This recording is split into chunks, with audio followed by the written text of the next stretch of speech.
Welcome to this live stream. I guess we hadn't talked about who's going to start talking here first, so I decided to take Ooh. the reins. Me and AB are joined by Zach and Brendan. Say hello, guys. Hello, guys. Hello, guys. And I didn't I, get to say I think hello. since Zach is our recruiting expert, he should kind of lead in on kind of what we're talking about today. I thought Brendan was the superstar. I'm the superstar, but it's not contained to just recruiting. He's I the thought you were all-around the expert. I thought you were the Superstar. rising star. What? I'm the rising star. I am. No, I'm the what I next. I'm the upcoming superstar. You have way more sinking ship qualities than rising star. I'm going to be That's honest. true. Well, sometimes. I mean, you've got an alcoholic big board behind you, so. I might call you Mike. All right. Okay, yeah, Zach, come on. save it, Zach. I was going to say that Kev was exhibiting excellent leadership until he just kind of threw the wet fish of nothing to us. Good job, Kev. Now, I threw it to Zach, and then you guys decided to take up nothing that right, wasn't thrown to you. But who's keeping score? You picked up Fiddle nothing from Griddle's nowhere. in the chat. Let's go. Fiddle Griddle, the only person. Yes. Oh, now we got 4 other people. Living legend. All right, Zach, start us off. What's happened? What has happened on this glorious Saturday? Why are we here? Yeah, So why? we've got two new commitments for Florida State today. The first one this morning, junior college defensive lineman Jaden Jones, and the second one just a few hours ago, defensive back Quindarrius Jones. The Jones brothers. They're not actually brothers. no They're not relation. brothers. Do not get that confused. They both share the last name though. But yeah, so both currently unranked in the 24/7 sports rankings right now. But FSU really likes both of these prospects. They fully accepted these commitments. I mean, they knew both were happening. They especially knew that Jaden Jones was happening since last week, I was told. Yeah, I mean, we can talk about their game a little bit more as we delve into it. But I'm a big fan of Jaden Jones. What do you guys think? Yeah, I think AB has some opinions on Jaden Jones. I thought you were about to ask about Quindarrius. I have a lot of opinions about Quindarrius, but let's talk Jaden first. Yeah, no, Brendan obviously did a BS report today. That's Brendan Sonnone Scouting Service up on Knowles 24/7. Make sure to go check that out. A little plug action. You don't need to tell them it's a plug. They know it's a plug. I don't care. The kid, he doesn't. There's not a ton of film out there on him. But I thought Zach did a great job of defining kind of how or telling the story of how FSU vetted him. Zach, I don't know if you want to talk about that a little bit. Yeah. So I spoke to him. I spoke to his mother and his head coach at Hutchinson Community College. And yeah, so basically out of high school, he struggled his first few years due to grade issues. And basically that led him to not be eligible out of high school, and it forced him to go to the JUCO route. But out of high school, he was a 3-star prospect. He was getting recruited by Tulane. He had offers from Nebraska, Missouri, and Mississippi State. But he had to go the JUCO route. And in that story, you can read, kind of how that process unfolded and what he thought of it. But he struggled at first. I mean, not really struggled. Like there was no tangible struggle, but he struggled mentally. And then finally realized that he fit in. He got acclimated to the program up there in Kansas. It's a 14-hour drive from his hometown in Montgomery. And from there, his first year at Hutchinson, he redshirted, so he didn't play a snap. And then he goes into this spring, puts out a 4-minute highlight tape and starts to garner attention again for multiple Power 5 or just Division I and some Power 5 schools as well. I believe Houston offered, FSU was one of the schools first to offer, and a few others. And that's how he kind of became a Division I recruit after heading to the JUCO route. And it's fairly common for kids when they go to JUCO to redshirt one of those years so they can maintain as much eligibility coming out of JUCO as possible. So there's not a ton of film on him. We have what is available, right? We have, I believe we're going to take a look at his high school film, his senior year high school film, which is like a 1.5 minutes long. Very brief. Yeah, it's very brief. And your first thing that's going to jump out at you, and Brendan was talking about it earlier, is he's kind of chubby. So it's Weight know, needs he's to be redistributed is the nice way to put he's it. going through a body train. This high school? Yeah, this is his high school tape. Okay, this is a senior tape. Yeah, so you can kind of see he's long and big, and he kind of projects as a fox, but stories are that he's kind of lost a little bit of weight, and with that length, he can kind of project to more of a rush end.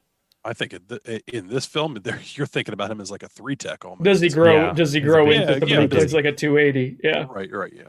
But see, go back like that little sign of like just having some athleticism to get out into the boundary there and to pursue like, all right, there's something to work with. I think is kind of the initial, and that's why he was Zach. Who was he hearing from late in his high school recruitment? Nebraska, Mississippi State were two schools that were keeping tabs on him, and then he had crystal balls to Tulane before he decided to go to JUCO. Gotcha. And he's a little hoppy when he's coming out of his stance. I mean, it's not there's a lot of work that's going to need to be done. He gets upright real quick. Mm-hmm. Well, I know Mississippi State runs a lot of 3-3-5, so kind of working as that 4-eye, he that makes sense with his kind of size at this point in time. You see they move him all over. He's clearly versatile, and he does it. He's able to stand up. He's able to put his hand in the dirt. You got to wonder why he doesn't have more high school stuff out. He gets off the damn ball, I'll tell you that. Probably because of grades. Honestly, he could have been an eligibility issue. He was so, Zach touched on this, but he was so far behind academically early on in his high school career. Like a lot of times, just even from like an offer perspective, guys, like that will, if schools know that you having an uphill battle to get eligible, like they won't actively pursue you. So I think that really kind of stifled his recruiting process just in terms of offers and ranking. And it's like, we know like he's probably not going to be able to be eligible. So that's typically how the recruiting rankings work. If they know you don't have a chance, it's going to really kind of limit some of the attention you garner. Yeah. So yeah, this is some tape that he put out more recently of his JUCO time. So this is spring ball, so just a couple months ago, and definitely leaned out. The big thing is, he lost about 25 pounds. I'm told between his high school senior year and a year and a half later. Looks like he just lost that baby weight. Nice job splitting the double there. Yeah, that's exactly what his head coach said. He lost a lot of the baby fat. He's leaned out a lot. He's going to get skinny, get through this double team. He takes the pressure. Yeah, you can already see him turning his hips here. Puts it on his back hip, which is what you're supposed to do. Fights through. Finds the ball. So what do you mean put him on his back hip? All right, so you have to run back just a skosh.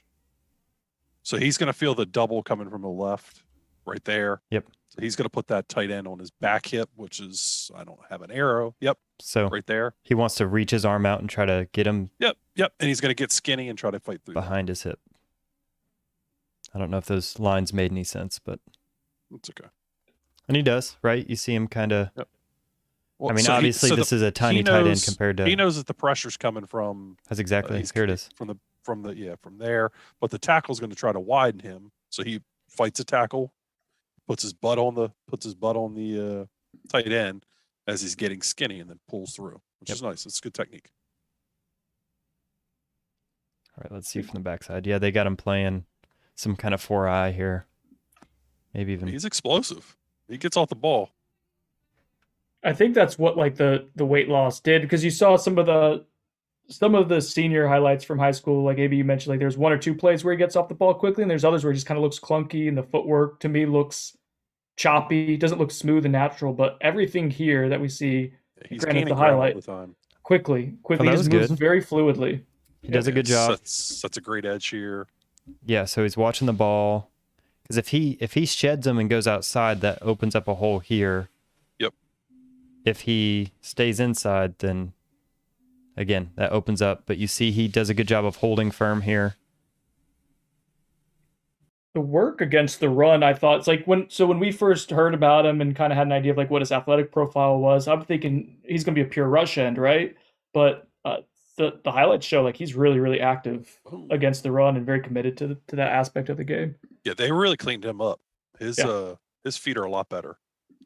And for context, like Hutchinson Junior College has a pretty good track record of sending guys to the Power 5 at defensive end. Like I've listed here, Nico Cooper went to Nebraska. Kamari Gaines went to Kansas State. Zy Strong is currently at Houston. Davion Westmoreland currently at Kansas. So a recent run of like, hey, they get guys who aren't qualifiers and whip them into shape pretty quickly to become Power 5 guys. And I know everybody's probably sitting around thinking, well, that's not Alabama and that's not Georgia, but that's not where we are. No. Also, when Brendan put out his tape earlier, people were saying this is just practice tape. What can you really glean from that? But honestly, that's all we got. And yeah, it is limited. Like it does practice, make this. What it does show you is his frame and his size. He's much bigger than anybody at this junior college. He's got a good step. Does that mean he's going to be a surefire hit? No, but it means that there's something here. There's a moldable frame, and when you're at the point where Florida State's at, if you want to be competing with the best, you got to find these diamonds in the rough, you know? Well, go check out Zach's article on Noles 24/7. But the thing that I like the most is there's been at least 3 staff members that I believe Zach listed that have been out there to see him personally. And I think that that's important because if you're going to take a kid like this, you're going to want to have vetted what he is. So they've been out there, they've seen him practice, they've seen him work at a higher caliber junior college. So they've got a good sense of what he is, and now they just need to get him in here and develop him. Yeah, they they sent 2 staffers out actually to watch him this spring. I think it was Ron Dugans and Tony Tokars, and then they brought him in for an unofficial visit in early May, and that's where they vetted his size and confirmed that he's a legit 6'5", 6'6", 240-pound prospect. Yeah, that's good. Yeah, so I guess that kind of does it. We're not getting any questions from the chat on him that I'm seeing. So I guess we can move on to the second commitment for today. Kev's personal favorite. Kev's love. Yeah, I saw this guy at the camp, the elite camp last weekend. I guess, yeah, a weekend ago. And to me, he really stood out. He's long, he's athletic. I think that he's kind of under the radar, and I think he's the kind of guy that they're looking for to play that backside corner role. So like away from trips, into the boundary, the kind of guy that you're okay with putting one-on-one because his length allows him to kind of stay with those longer, rangier wide receivers. Yeah, and Zach might be able to add a little bit more insight into this, like what he was brought in initially for the elite camp to kind of like, because I think we had him as, Zach, do we have him as a linebacker initially at the elite camp? Does. Yeah, that's what 247 lists him at. But he was working, I think, some linebacker reps, but the clips that I saw, I wasn't really watching the 1v1s with receivers and DBs, but clips I saw, he was working mainly at DB for them. So they end up offering him after the elite camp, and I think the big reason why is how he looked athletically at, Kev mentioned, like as a boundary corner or as like a space safety. Yeah. And that's, they weren't sure what he was going into the elite camp, exiting it. They offered him because they're like, oh, this kid can probably play 2 or 3 positions in the secondary for us. His athleticism popped as Kev can attest to. So I guess we can go ahead and jump into his film as we kind of talk about him. So he's playing a lot of this safety role, this kind of hybrid safety role in this film, but you can really see his length here. Yeah, like when he grabs the guy, we don't have a measurement on the wingspan, but I imagine it's. I mean, he's listed at 6'3". Those clips from him at elite camp. I mean, his fingertips were down by his kneecaps. Right. So I love this play here, like the ability to turn and run. Yeah, which, I mean, just again, that's so fluid. Yeah, for a guy that length. And he doesn't play cornerback in high school. For them to think that maybe that has a chance, kind of reminds me of like what Shyheim Brown was as a prospect, where he had the potential to grow into linebacker or to maybe be a boundary corner, but really is kind of turned into a big safety right now. As you kind of get this malleable, like could do a lot of different things, just big, athletic, versatile defender. Yeah, I think he's a little bit longer than you'd want it at a linebacker, unless you're gonna consider the star linebacker someone. But yeah, I mean, I don't think it'd be ridiculous to see him at that boundary safety either, because clearly he's physical enough to make some tackles. I mean, I think you're bringing him in to be a corner personally. Yeah, I think so too. I mean, that length. That length is just perfect for a cover 4. I mean, we talk about it all the time that they're a cover 4 team, and that's what Fuller wants to run. It's just, it makes too much sense. Yeah. Trying to throw over top of that, It's not easy. And that one play of him turning and running is impressive. His track speed is really good. I looked that up a few minutes ago. So currently his best time in the 100 is 11.27 seconds. For context, if you're below 11 seconds, that at the high school level, that means you're pretty elite. So he's not too far off from there. And then his 200 meters is 22.25 seconds, which is even better contextually, which would make sense given his length. So that athleticism, that speed, I think really translates over to the film we're watching now, or we just finished watching. Yeah. I mean, the speed's going to be a question. That's something you're going to have to get in. There's some questions about his speed in the chat. It's one of those things. I mean, go and look at the elite camp though, when he's competing against All Day Dre, and he's the only. You guys can speak to it a little more intelligently than I can because you were there, but he's the only kid on the tape that looked like he could keep up with him. And there's a double move.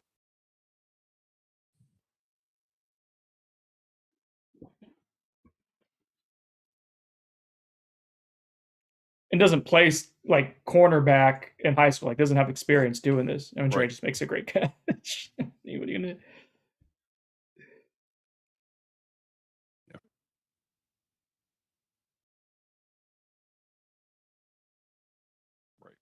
Yeah.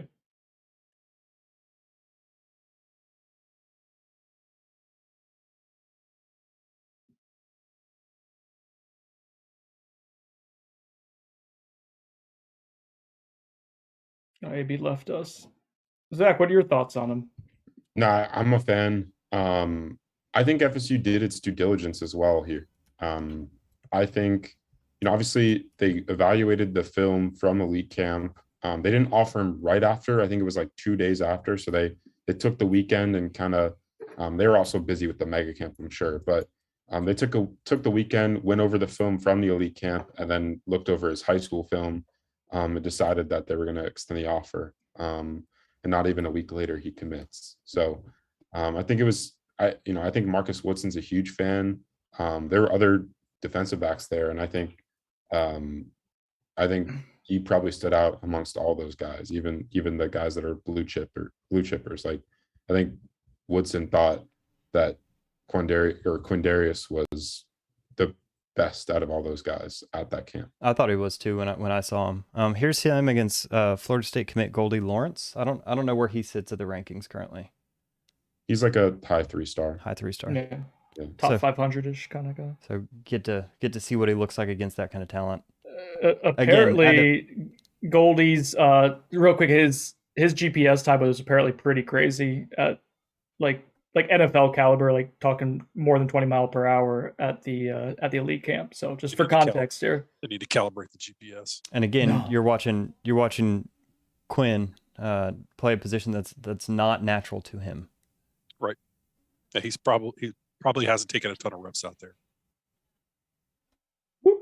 Yeah, Man. He's handsy and physical, but you can. I mean, look you can dial that back some. The hips and the feet. This is a hard turn, right? So he's making this back shoulder turn, and his feet aren't even on the ground, and he's able to turn his hips and get back that quickly. That's not easy, especially someone as long as him.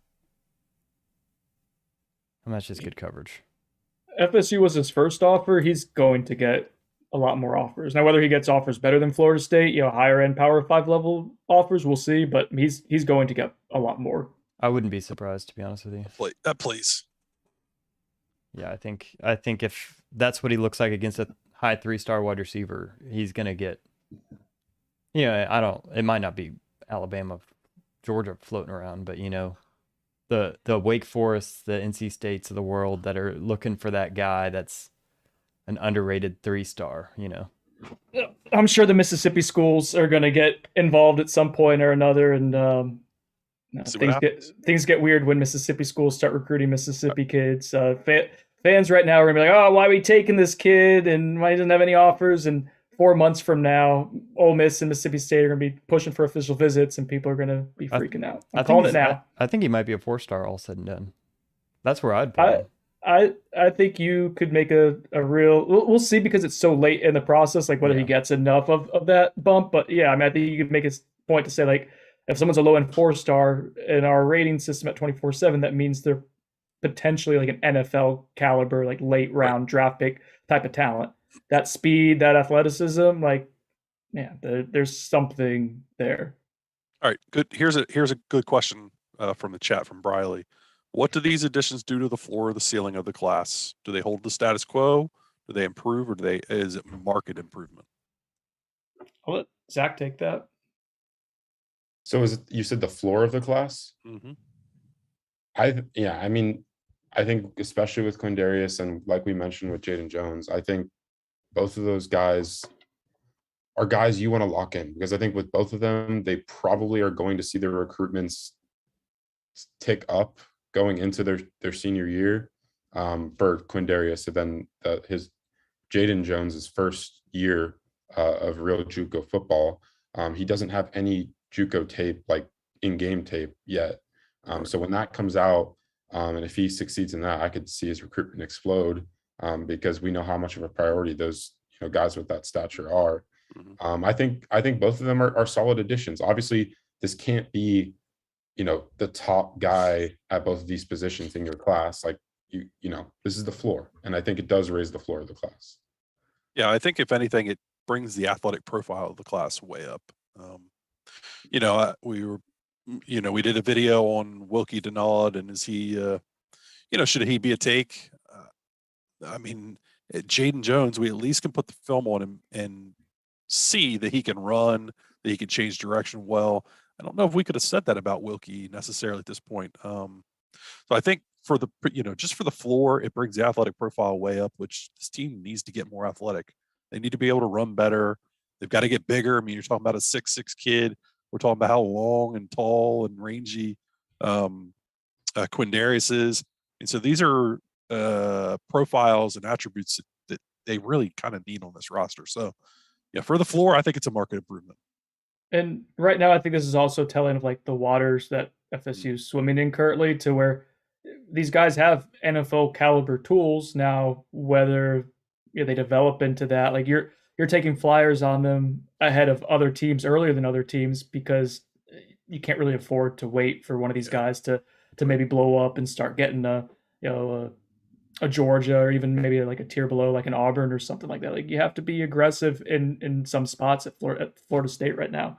So I think this is kind of evidence of the staff realizing their lot in life at this moment. And yeah, it'd be really cool if we were covering a 4-star commitment right now. And maybe this guy ends up being a 4-star commitment at the end of the day. But for right now, the Jones brothers are under the radar hidden gem types. But I could be honest to say there's upside that we could see.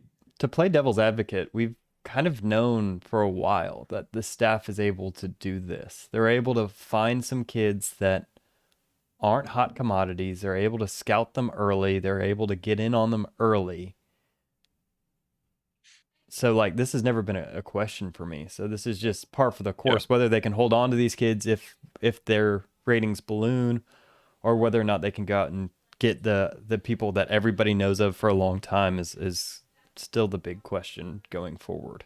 And some of it, like I've seen some pushback on that theory, Kevin. I'm with you. I agree with you on that. This staff has shown at previous stops and even here at Florida State, like a really solid job of finding value within the margins on the recruiting trail. They've largely had to because of the circumstances of recruiting during a pandemic, not being able to go out and see guys in person. But I have seen some pushback on the message board of like, oh, the JUCO recruiting hasn't been fantastic under the staff at FSU. And you point to Kobe Gross, and it's like, yeah, I was a kid they couldn't see, like actually in person. He was out in California. You had to go on what people were telling you, and the kid gets here and didn't have the length or the athleticism that maybe you were led to believe. These are different cases because you're getting to work them out in person. Quinn Jones was here working out, getting tested with the GPS, getting measured in person, like Zach said. With Jaden Jones, there were multiple coaches checking him out in person, 3 that we know of this spring. So that is, I think there's still, to me, like a level of trust that this staff has with its ability to evaluate when it has a chance to really kind of sink its teeth into an evaluation process. So for right now, I'm totally cool with these 2 takes. I think they're solid floor raisers, like Zach said. I mean, there's some proof of concept that you look at the recruiting class that they brought in last class, the elite level's not there, and that's a obvious gripe, and one that's I think one that's warranted. But everybody talked all spring about the guys that are on campus already, how they all kind of look like hits. Nobody showed up and was like, "Ooh, that's a definite miss," which is good. The transfers they brought in, all these guys have, for the most part, been hits. I think when they're at their best, they're able to evaluate guys. The problem is they're just not able to go get the big dogs that they need to take that next step. They're setting themselves up with recruiting right now, with the portal and high school, to be an 8 and 9 win team every year, and that's just not going to get it done. Yeah, I think. I think to your point, they have been good evaluators, and that needs to show up on the field. And as soon as it does, maybe you can turn things around. Yeah. Slow burn, gentlemen. It's a slow burn. I think Timmy has asked several times about where we project him as linebacker, safety, cornerback. We've kind of given our opinion on this already, but I think me and AB agree that Quindarrius is a corner. He's a corner. You put him on the backside of a cover 4 scheme, so you can kind of keep him on that man on the backside and cheat the safety to the other side of the field. If you want to talk about it, I'm going to pull up a blackboard. Well, I'm gonna lead us into. All right, so we just got. Oh boy, this one's going straight to Brendan. Uh-oh. Brendan, off topic. Anything new on Winston Wright? Oh, and how's Destin Hill? So one of those is he who should not be named right now. On Winston Wright, I mean, we reported a couple weeks ago that people from his camp were pretty optimistic that Winston would be ready for the start of the season. Now, Zach spotted him. We've been around campus a lot more the last week or so at the camps and whatnot. So Zach spotted him and said there was still a little bit of a limp that he was walking with, right? Yeah, not like super noticeable, but it definitely looked like he was still hurting a little bit.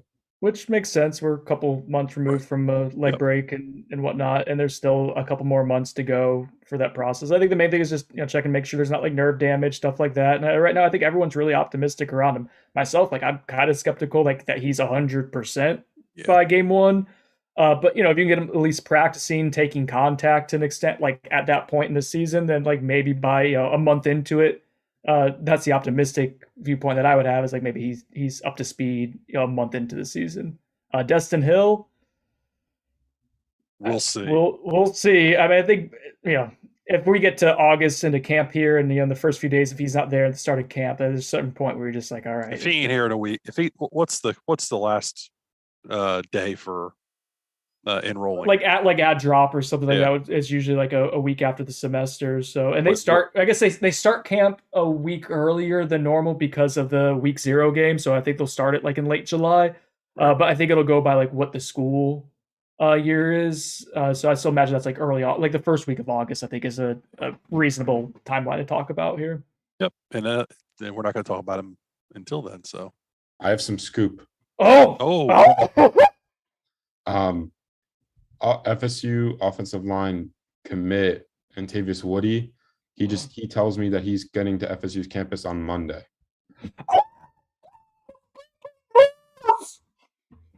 He was originally scheduled. Where did AB go? Did he fall out of his chair? He did. He got really excited. But he originally told me that he was going to be here on the 20th. But I guess that got moved up, and now he's going to be on campus on Monday. Hang on, Zach. I'm going to tweet it out. Breaking news on X's and Knowles.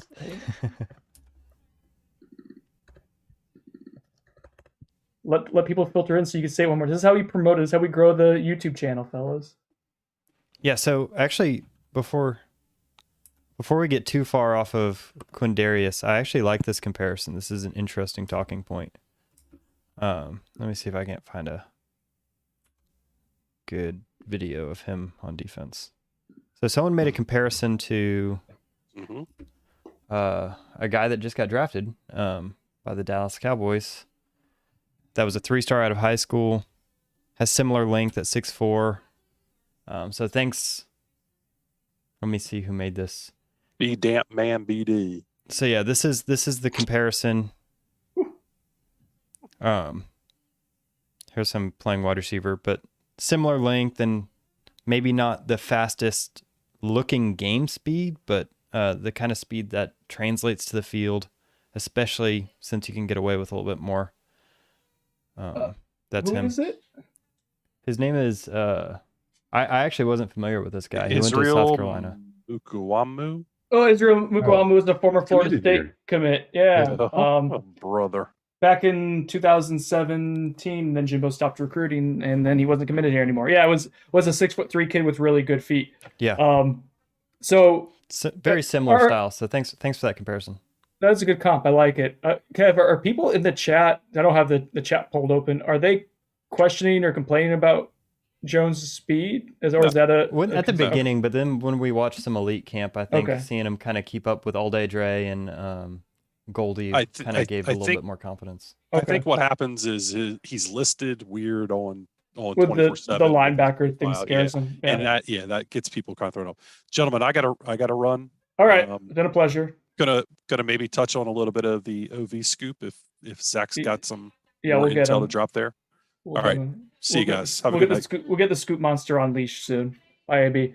The one thing I was going to say about Quinn Jones too, like before we move on totally from him, if we don't have to pull up the huddle, but if you guys like later want to check out the huddle, like his wide receiver highlight film is actually like the straight line speed is actually pretty impressive. So I think we can probably be more like questioning whether he's polished or how he's going to project at the next level with like skill set, but in terms of just having like pure athleticism and movement skills, like I think that's pretty top notch. Yeah.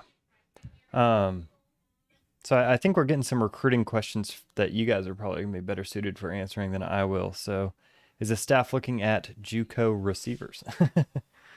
They are. There's a kid from Lackawanna Community College. I'm blanking on the name right now, Zach. I'll throw this to you. Better, but Colby Young, I think you're talking about. Right. Yeah. I don't think they're going to be in it for him. He's a 2022, so he's going to like visit some places this week. Okay. And then decide. They were trying to get him in for elite camp weekend, but there was some scheduling issue with, obviously all the staff would be busy working the camps, so you wouldn't get much time around them.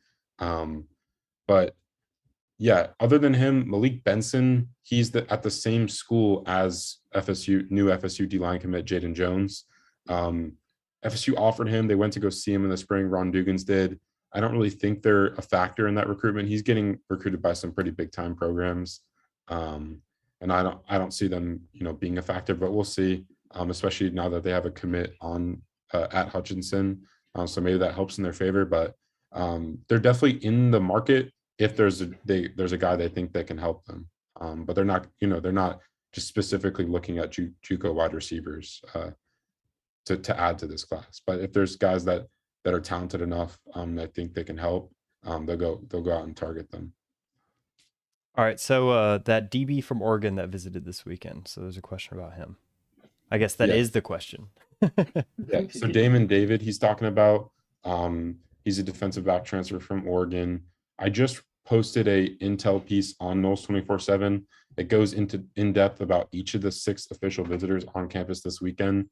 Like he mentioned, David was the final addition to this weekend's official visitor list.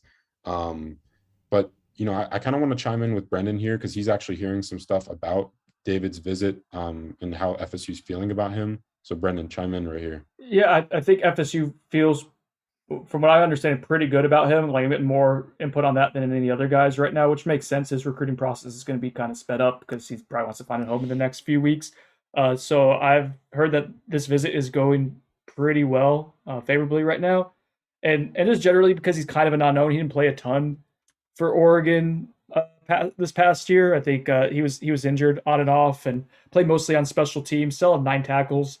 It played a little bit in the base defense, but they really like that he is a rangy, long safety. Are we noticing a trend, Kev? It seems to be a type for them. So they liked his high school film a ton and think of someone with a lot of upside. So and we know they've been wanting to recruit one more DB. This seems to be like it's there.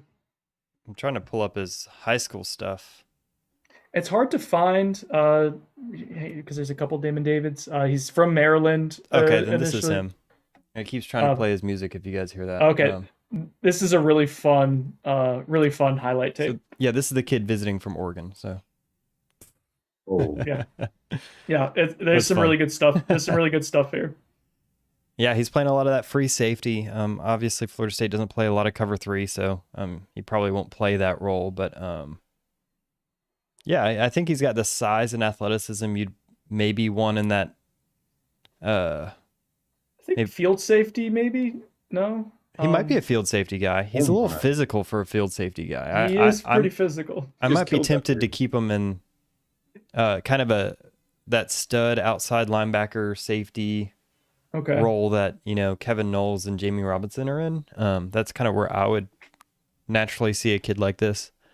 But that's where that's where Adam Fuller's scheme is fun. Is like Jamie Robinson played that role, but then he also played the field safety role at part last year too. Yeah, so it's like you could kind of find these movable chess pieces in theory. The safeties do tend to move a lot, but yeah, someone like this you want near the box.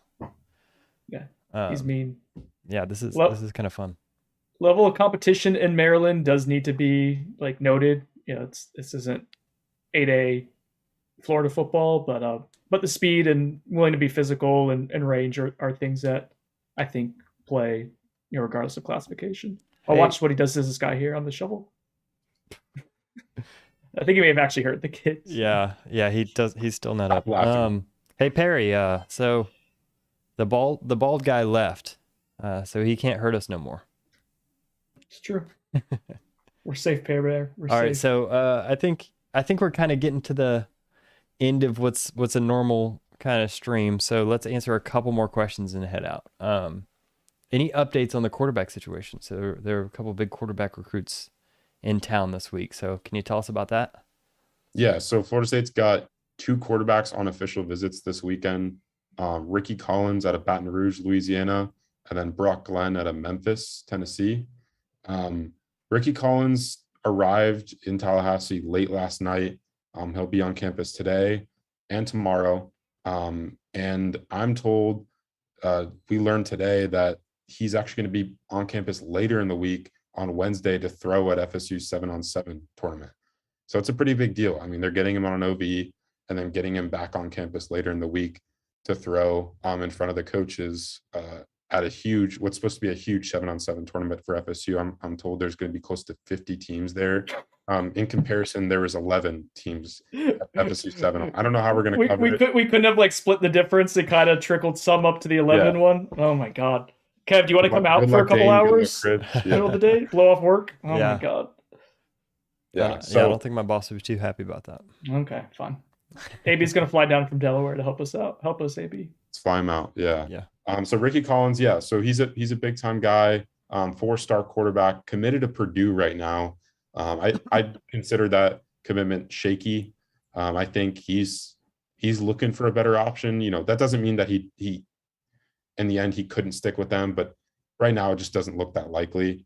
LSU is somewhat involved with him. I think honestly they're probably the biggest threat, but they haven't really gone full in on him because they have higher guys on their board right now.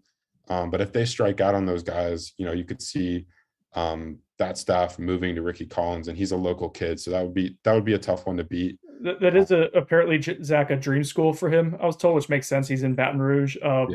But we'll see. It's been 2 staffs have kind of. But then he has to play in Brian Kelly's offense, and okay, well, no one likes going under center anymore. The previous staff kind of was totally out on him. Seems like Brian Kelly is at least kind of toying with the idea of taking him. I do think that 2 LSU staffs has kind of soured Ricky Collins a little bit, but we'll see if all of a sudden an offer comes. I'm sure that changes things a little bit. Sorry, Zach, continue. No, you're right. And then I think Oregon's the other school involved with Ricky right now. I think they're trying to get him on an OV later in the month.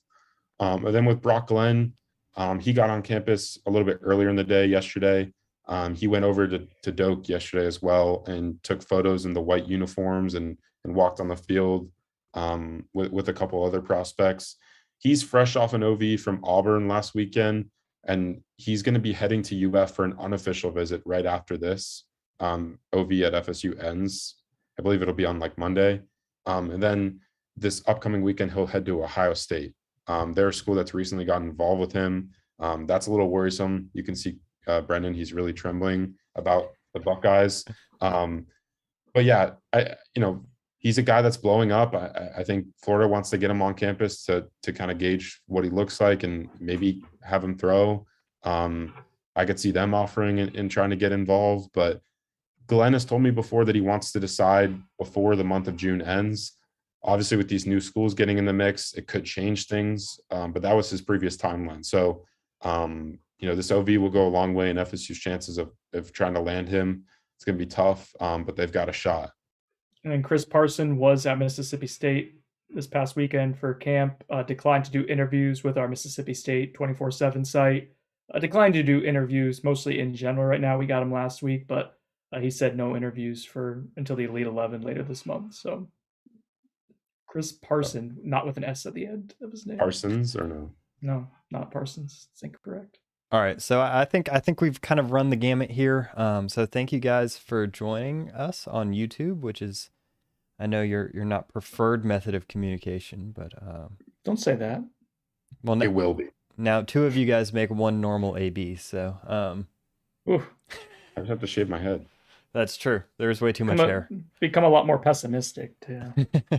Yeah, he's a bald, angry man. Probably because he lost all of his hair. So. Oh my god. So savage. Thank you. Yeah, he's not going to watch this. So. Oh, there's 100 people in here. Hi, people. What's up? Yeah, there are 105, and we're logging off because the questions stopped coming. So Mike Lee said, "Thanks for sticking the landing." Thanks, Kev. It's an OTB nod. Thank you. Okay. Yeah, so thanks for joining us. Perry's got 95 laptops set up, all watching us separately. So thanks for that, Perry. But for the 10 of you guys left, thanks for joining us. We'll see you guys soon. We're putting out more and more of this YouTube comment on this channel. So if you want to see me, AB, and these guys, come frequent this channel. Of course, I'm still putting solo videos that we can't put on this channel on X's and Nulls, and always go to 247 for more written articles and more information that we could put on these channels. So thank you guys, and we will see